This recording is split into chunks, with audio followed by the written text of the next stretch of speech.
안녕하세요. 오늘은 한국미술사를 어떻게 공부를 했는지 여러분들에게 공유를 드리고자 합니다.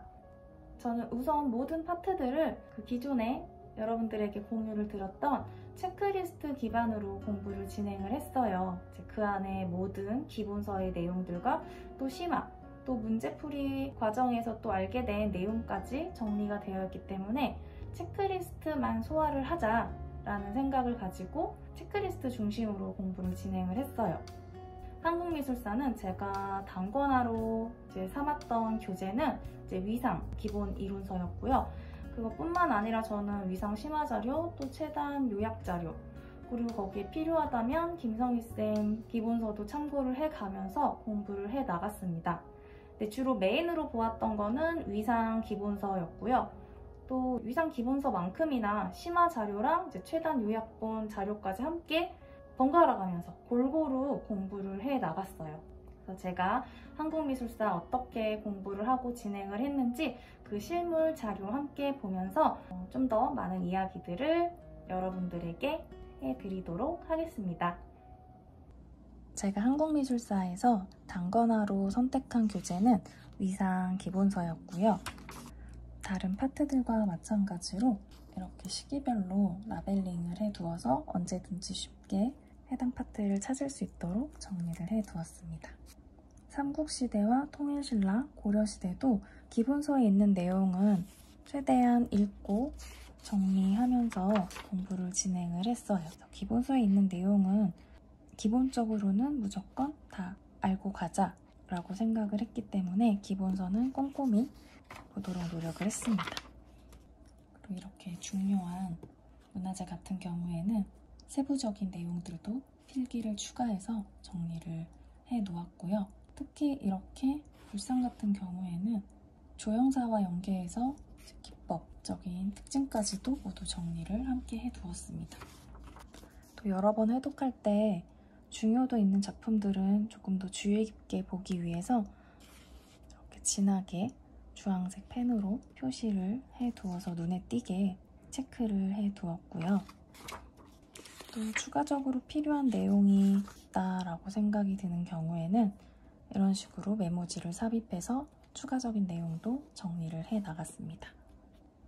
굿다리 접시 같은 경우에는 위상 기본서에는 내용이 많이 나와 있지 않아요. 신라와 가야에서는 굿다리 접시의 특징이 어떻게 차이가 나는지, 또 통일신라와의 차이는 어떻게 비교가 되는지 추가적으로 필기를 해서 내용을 정리를 했습니다. 또 저희는 미술교과이기 때문에 그림을 사실 잘 봐야 해요. 근데 이런 식으로 기본서에 정말 작게 삽입이 되어 있는 그림들은 설명을 보고 그림의 내용을 이해하려고 해도 잘 안 보이기 때문에 대충 넘어가게 되는 경우가 있거든요. 그래서 저는 필요하다면 이렇게 크게 그림을 확대해가지고 어떻게 표현되어 있는지 직접 확인을 해보려고 노력을 했어요. 그래서 어제 비장전 같은 경우에는 거비적인 북방 성수의 표현도 나타나 있고, 그리고 북송 범간이 창시한 우점준의 표현이 이 목판화 속에 어떻게 나타나 있는지 쉽게 살펴볼 수 있도록 그림을 확대해서 출력해서 보았고요. 일일이 그림을 모두 출력할 수 없기 때문에 공부하면서 핸드폰으로 그림을 확대하면서 그림을 읽고 이해하도록 많이 노력을 기울였어요. 조선 파트는 특히나 제가 공유드린 전공 체크리스트 안에 있는 내용을 최대한 다 담아내려고 깨알같이 필기를 많이 해두었습니다. 48경도 같은 경우에는 이 그림 속에서 나타나 있는 특징들과 또 각희파 화풍에서 어떤 영향을 받았는지, 마하파 화풍에서는 어떤 영향을 받았는지, 또 안견의 독자성은 무엇인지 구분해서 꼼꼼하게 정리를 해두었어요. 이렇게 정리한 건 전공 스터디 선생님하고 스터디를 할 때 제가 스터디 선생님께 정확하게 설명을 하기 위해서 이렇게 정리를 해두었는데, 이렇게 한번 정리를 해두니까 여러 번 반복해서 회독할 때도 눈에 쏙쏙쏙 들어오고 이런 개별적인 지식들이 낱개로 흩어지지 않고 그룹핑돼서 머릿속에 담아지는 것 같았어요. 그래서 저는 이렇게 정리를 해가면서 공부를 하는 게 저랑 정말 잘 맞았던 공부 방법이라서 시간은 조금 오래 걸렸지만 한번 공부를 할 때 이렇게 꼼꼼하게 정리를 해두려고 계속 노력을 했습니다. 또 기본서 공부하실 때 이렇게 사이드에 있는 작품들 가볍게 보고 지나치실 수도 있을 것 같은데 가능하면 저는 기본서에 있는 작품만큼은 완벽하게 공부를 하고 가자라고 생각을 해서 추가적으로 이렇게 정리를 해 나갔습니다. 특히 고사 간수도 같은 경우에는 02년도 기출에서도 기출이 되었던 작품이었기 때문에 좀 더 꼼꼼하게 살펴보려고 주의를 기울였어요. 제가 추가적인 설명을 드리자면 고사 관수도는 이제 조선 초기의 그림인데 조선 초기에 회화의 보편적인 특성은 웅장한 산수 묘사가 보편적으로 그려졌던 시기였어요. 그래서 자연을 강조하고 인물은 미세하게 표현을 했던 시기였지만 그 당시에 이 고사관수도 같은 경우에는 인물을 강조하고 부각시켰다라는 특징이 있고 또 주변 산수는 인물을 위한 보조 장치처럼 그렸다라는 점에서 조선 초기에 산수화랑은 다른 특징을 지닌 인물 산수화라고 볼 수가 있습니다. 이렇게 예외적인 특징을 갖고 있는 작품은 아무래도 좀 더 주의 깊게 보는 게 좋겠죠. 그리고 또 여기 삼강행실도 같은 경우에는 판 하나와 여기 설명되어 있는 내용이 이 기본서에서의 전부예요. 아무래도 설명이 굉장히 부족하죠. 그래서 삼강행실도의 제작 의도가 무엇인지 또 작품의 특징이 무엇인지 제가 따로 기본서에 정리해서 필기를 해두었습니다. 그림 하나하나에 나타나 있는 특징들은 이렇게 추가적으로 정리를 했고 이런 추가적인 정리 내용은 강의를 듣고 필기를 한 부분들도 있었고 또는 이제 타 강사 기본서를 참고해서 정리한 내용들도 있어요. 특히 조선 중기와 후기의 교량 역할을 했던 윤두서 같은 경우에는 어떤 부분에서 중기와 후기의 회화를 이었는지 그런 특징들을 좀 더 세세하게 살펴봤는데요. 산수화의 경향은 어땠는지, 또 초상인물화의 경향, 또 정물화, 영모화, 풍속인물화에는 어떤 특징들이 나타나는지 모두 꼼꼼히 정리해서 계속 반복적으로 살펴보았습니다. 윤두서의 포인트는 우선 실학을 바탕으로 해서 대상을 그릴 때 치밀한 사생과 관찰을 중시하며 그림을 그렸다라는 점인데요. 사실주의적인 작화, 태도를 가지고 그림을 그렸다라는 포인트를 짚고 그림을 살펴보시면 좀 더 그림을 이해하는 데 도움이 되실 거예요. 김정희 공부할 때도 문자양 서건기가 어떤 의미를 담고 있는 것인지 정리를 했고 또 김정희가 화단에 미친 영향, 서단에 미친 영향 문풀에서 항상 나오는 문제점이에요. 그리고 이제 한계점까지 문제풀이에서 공부한 내용들도 이렇게 정리를 해서 김정희 공부할 때 항상 함께 회독할 수 있도록 정리를 해두었습니다. 또 위상 기본서에 부족한 부분들은 이렇게 메모지에 추가적으로 정리를 해서 삽입을 해두었고요. 조희룡과 허련, 정기 같은 경우에는 최단 기본서에 있는 내용을 바탕으로 작품 설명과 작가의 특징들을 정리를 해두었습니다. 또 조선 이제 말기에 가면 김정희파와 심감각파의 비교점에 대해서 여러분들이 정리를 해야 할 텐데 이 비교점을 정리해야 되는 부분에 있어서는 꼭 표로 나누어서 어떤 부분이 차이가 있는지 어떤 특징들을 각각 갖고 있는지 꼭 정리를 해 두시는 걸 추천을 드릴게요.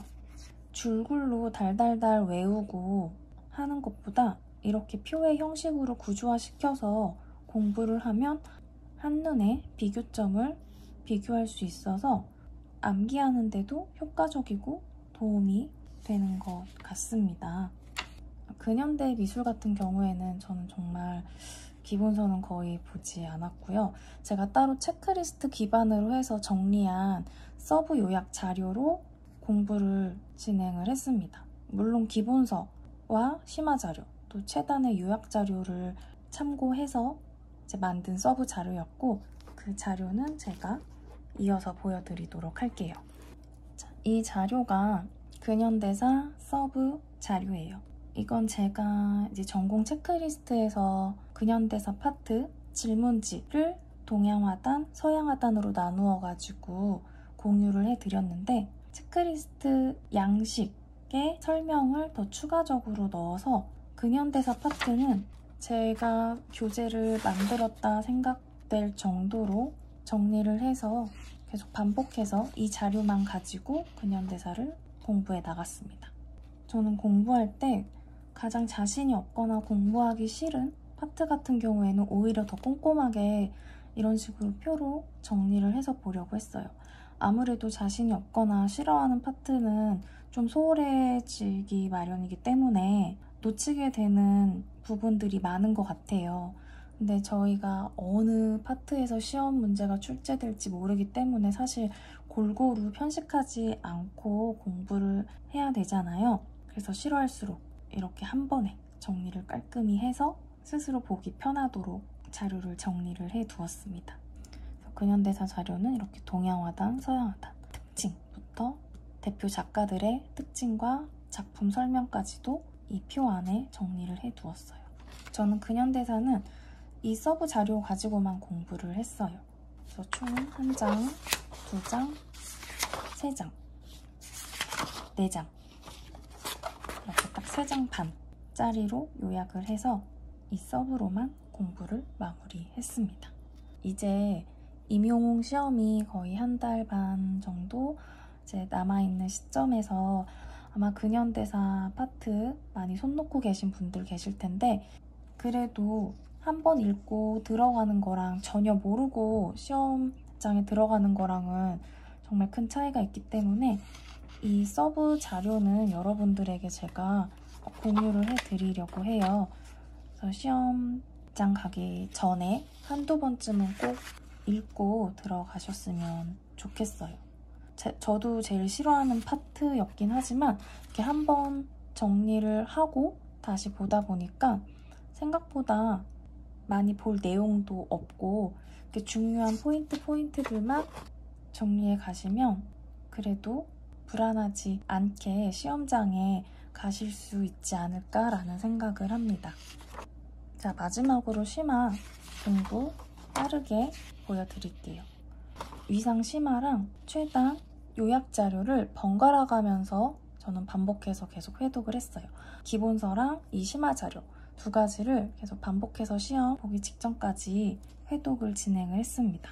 개인적으로 최단 이 요약 자료가 굉장히 정리가 잘 돼 있더라고요.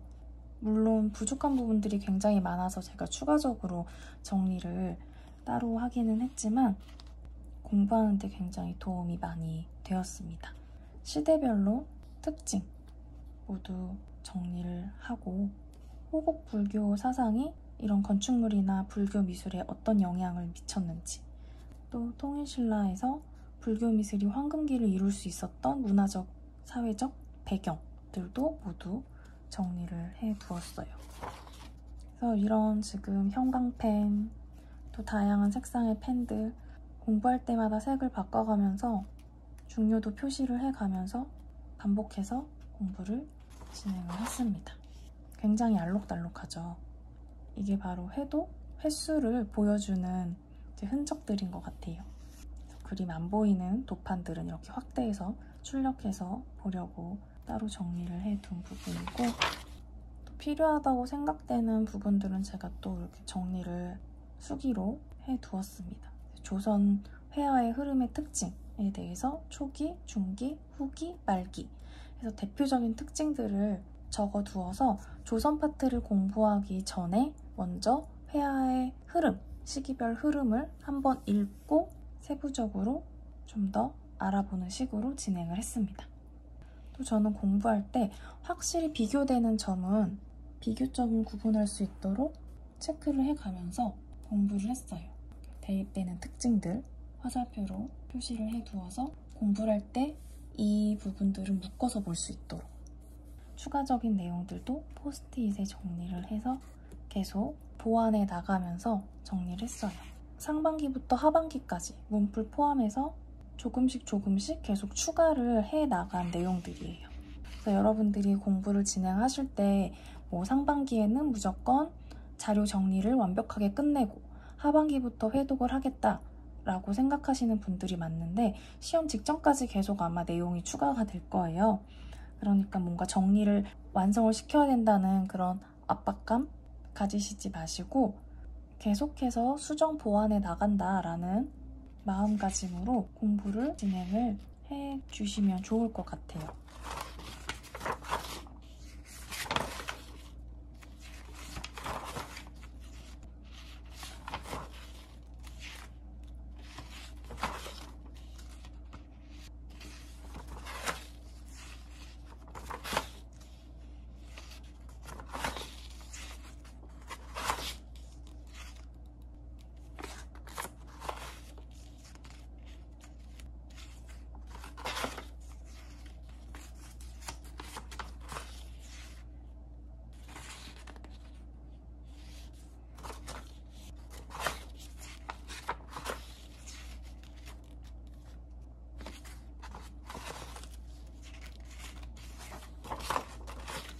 제 자료가 어느 정도 좀 참고가 되셨는지 잘 모르겠어요.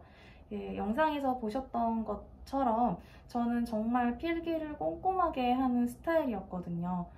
단권하라고 해서 아니면 또 서브라고 해서 요약하거나 키워드 중심으로 정리를 했던 게 아니라 그냥 제가 알아볼 수 있을 만큼의 백과사전의 분량을 만들어 놨다라고 보시면 될 것 같아요.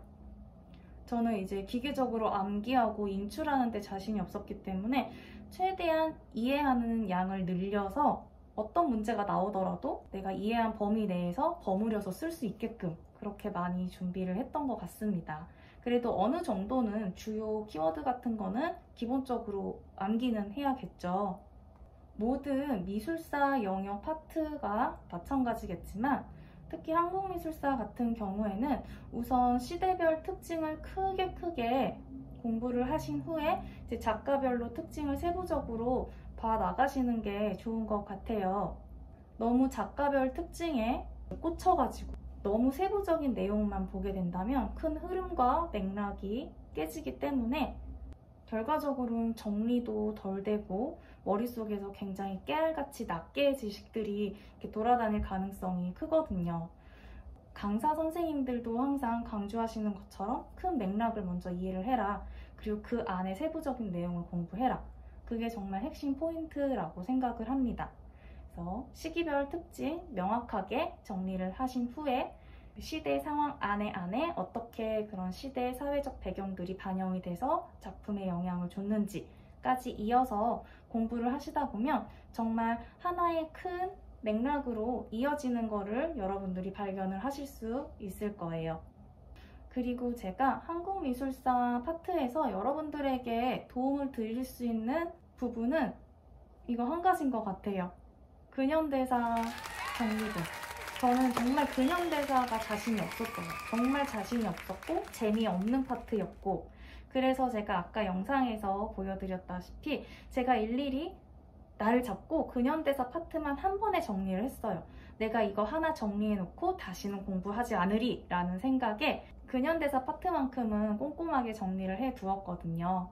그리고 이제 동양화단, 서양화단 서로 비교할 수 있게끔 양쪽 한 페이지에 구분해서 이제 정리를 해놨기 때문에 여러분들이 제 자료 보시면서 공부를 하시면 좀 더 쉽게 근현대사에 접근하실 수 있을 거라고 생각이 들어요.